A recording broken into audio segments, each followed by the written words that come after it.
ఆటపాటకు మొదటి ఆది గురువమ్మ, మంచి మాట చెప్పే బంగారు బొమ్మ.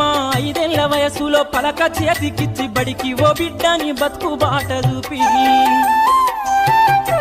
ఓనమాలు నేర్చి 1, 2 చదివి వయసుతో పాటు చదువు పెరుగుతుంటే ఎదిగిన కొడుకును కళ్ళ చూసుకుంటూ కడుపు నిండినంత సంబరపడుతుంది. టీచరో గొప్ప డాక్టరో కలెక్టరో కావాలనుకుంటది. మనసున్న తల్లి మన అమ్మ కమ్మని కలలెన్నో మదిలోన కంటది. జన్మనిచ్చిన అమ్మ రాతి బొమ్మ కాదు, జగమంత జన్మంత కొలిచేటి దైవము అమ్మా. కమ్మనైన అమ్మ పాట వింటే ఎంత మధురమో,